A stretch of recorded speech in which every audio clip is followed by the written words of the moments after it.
Assalamu alaikum again. How are you? Subhanallah.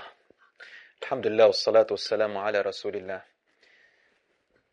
Last time we met, we talked about the verses in Surah Al-Hujurat. One of the best verses about developing our character. And I was talking about how Allah subhanahu wa ta'ala tells us to be careful when we hear news about someone, especially if it's got consequences. And then moving on from there, we said that Allah subhanahu wa ta'ala tells us that while the messenger of Allah is with you, if he were to obey everything you tell him, you guys will suffer a lot. Then Allah subhanahu wa ta'ala tells us something very interesting. He says, وَلَكِنَّ اللَّهَ حَبَّبَ إِلَيْكُمُ الْإِيمَانَ وَزَيَّنَهُ فِي قُلُوبِكُمْ وَكَرَّهَ إِلَيْكُمُ الْكُفْرَ وَالْفُسُوقَ وَالْعِصْيَانَ أُولَئِكَ هُمُ الرَّاشِدُونَ. He says, but Allah made religion and your deen beloved to your hearts and took away all the blemishes and all the ungodliness and all the disunities and the hatred and the enmity and grudges between you. And then Allah subhanahu wa ta'ala says, these are the ones who are truly rightly guided. Then Allah says, فَضْلًا مِّنَ اللَّهِ وَنِعْمَةً وَاللَّهُ عَلِيمٌ حَكِيمٌ, which literally means by Allah's favor and bounty, Allah is all-knowing, all-wise. The reason Allah says by Allah's bounty and favor, remember when I told you the story that a man went and made up this news about that tribe that didn't want to pay zakat and so on, ended up being false. Well, it wasn't everybody who came to the Prophet, peace be upon him, and started to fuel him with this information, but rather only a small number. And Allah says, but the rest of the community, there are still good people among them.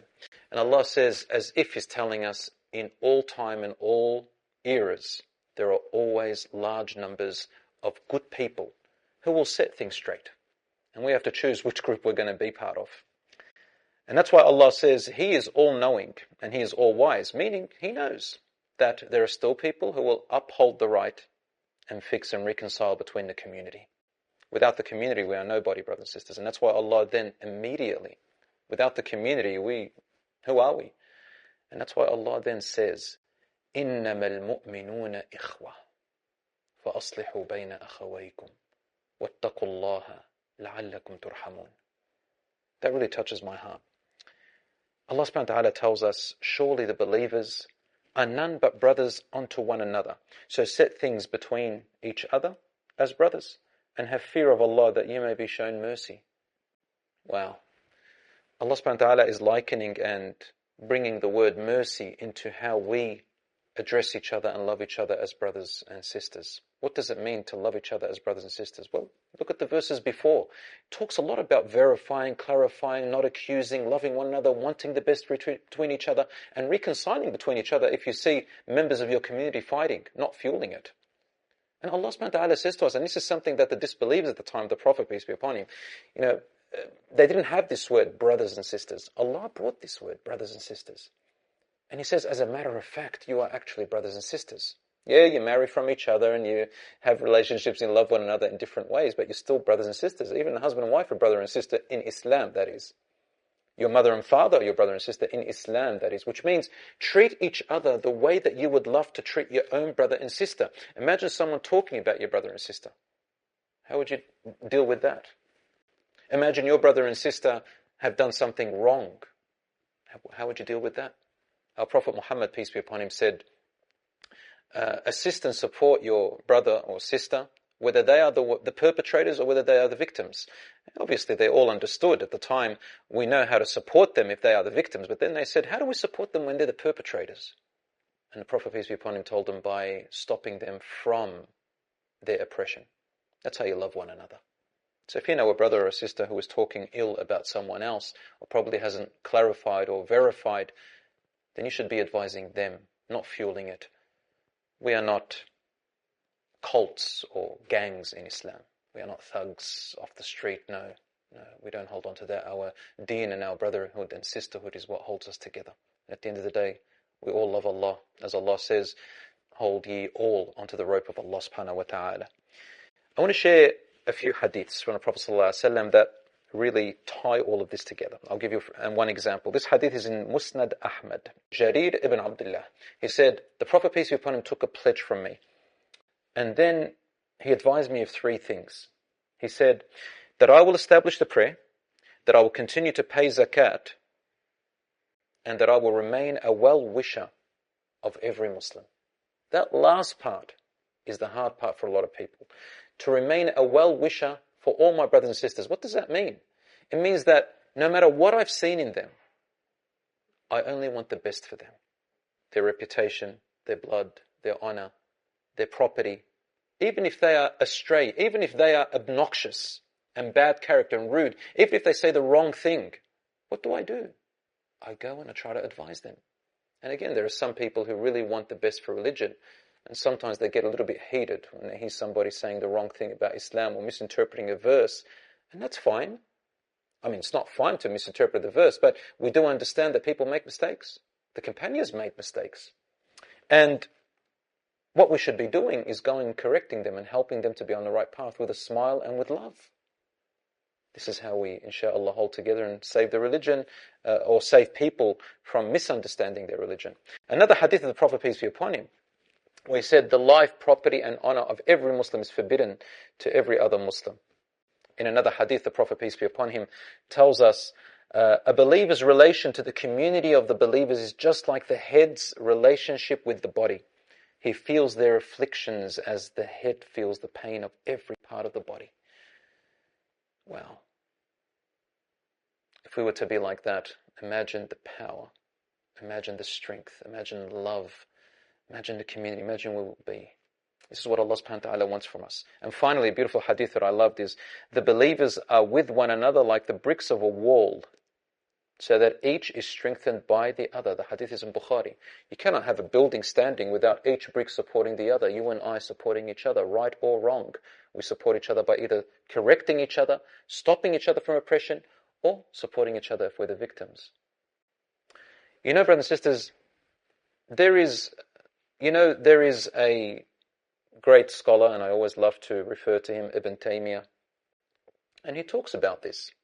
He says, some people love to jump to call their brothers and sisters as innovators and so on and so forth. And he says, we have known that in the predecessors, the past great men and women, they sometimes misinterpreted a verse, sometimes they misinterpreted a hadith, sometimes they took a verse and based on what they read or what information they received, they went with it.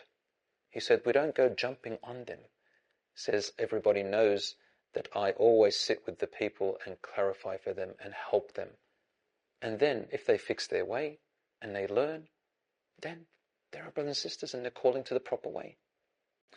Brothers and sisters, part of being brothers and sisters in Islam, إِنَّمَا الْمُؤْمِنُونَ إِخْوَةً, part of being brothers and sisters in Islam means that you wish for your brother or your sister to be right and that you were wrong. And that's not a lot of people can do that, especially when you have an audience, especially on social media. If everybody's listening, or everybody's reading, everybody's commenting, the shaitan comes to me and says, you don't want to look like you lost. And so he starts to fuel my ego, starts to fuel my emotions, and I start to think I'm not going to lose this battle. And that's why advising one another in public is really bad. It becomes more of a debate. Me, I want to win at any cost. That is not a true believer. No matter how many prayers I pray, no matter how many months I fast, no matter how many umrahs or hajj I go to, that's the ultimate thing. And I do remember one thing between the Sahabas, the companions, that always hits my heart. I remember one time an authentic hadith about Abu Bakr radiallahu anhu and Umar radiallahu anhu. They've got a bit different characteristics, right? Umar radiallahu anhu is a little bit more, we can say it in modern terms, he wore his heart on his sleeves, and Abu Bakr radiallahu anhu was a bit more softer and he was a bit more compassionate. They had a little bit of a quarrel, a friendly quarrel about something, and Abu Bakr radiallahu anhu said something which he regretted. So he went to the Prophet, peace be upon him, crying. He said, I said this to Umar. And Umar replied something to Abu Bakr as well that time. And Umar raced to the Prophet ﷺ really wanting the best for his friend Abu Bakr radiallahu anhu. He was afraid that the Prophet sallallahu alaihi wasallam would say something, that's hurtful or not nice to his brother Abu Bakr. And when he got there, Umar radiallahu anhu said to the Prophet, peace be upon him, he said, Ya Rasulullah, please, it's not Abu Bakr's fault, it's my fault. I provoked him. I'm the one that made him do that. And he sat on his knees and said, forgive him. Subhanallah. And the Prophet, peace be upon him, he was happy that Umar radiallahu anhu did not reply or say anything back too hurtful to Abu Bakr radiallahu anhu. And he said, say, Ghafarallahu laka ya Abu Bakr, may Allah forgive you, Abu Bakr. Abu Bakr radiallahu anhu was crying.